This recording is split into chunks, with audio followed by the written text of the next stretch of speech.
के हिसाब से आज कई दिन है वो काला दिवस अपने लिए। आज का दिन है वो काला दिवस अपने लिए। किनके लिए? जो अपन को अपने गुरु से दूर कर दिया, और इतना दूर किया कि हमें एड्रेस तक नहीं मिल पा रहा है कि वो कहाँ गुम हो गए। कहीं नहीं। आज 2:30 बजे हैं रात के 2:35 पर। वह मुझे अच्छी तरह ध्यान आ रहा है, मैं उस समय स्वप्न में था और मैं स्वप्न देख रहा था कुंडलपुर का तीर्थ वंदना।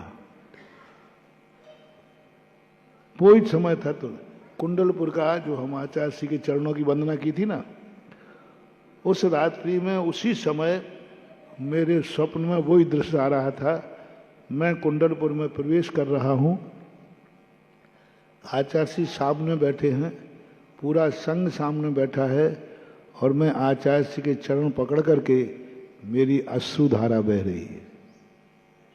ये दृश्य मैं स्वप्न में देख रहा था, उसी दिन भी हमने सुनाया था वहां।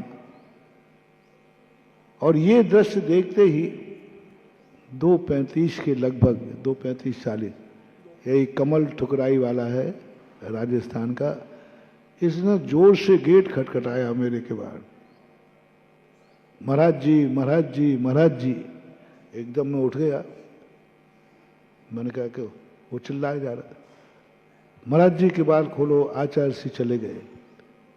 देखा, बात सब चर्चा हुई हमारे सामने, उसने फोन लगाया, बात सही थी। और उस समय ठीक 2:35 के लगभग 5 मिनट में तो सब में सूचना पहुंच जाती। और ये समझ में, उसके बाद तो फिर सोया ही नहीं। बस एक जरूर मन में भाव आया कि गुरुजी आशीर्वाद दे के गए हैं।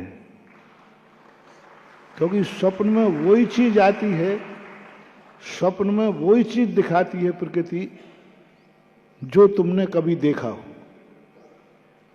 तो ये संकेत था कि आचार्य श्री का जाना हुआ और आचार्य श्री के संबंध में स्वप्न देखना हुआ।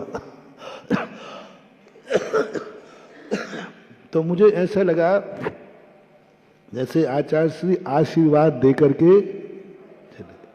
उसके बाद तो फिर सोने का सवाल ही नहीं था। भाव नहीं होता है कि एक इतनी बड़ी शक्ति भी दुनिया से जा सकती है। और उस समय जो उनकी स्थिति में थी, सारा भारत एक अनाथ हो गया।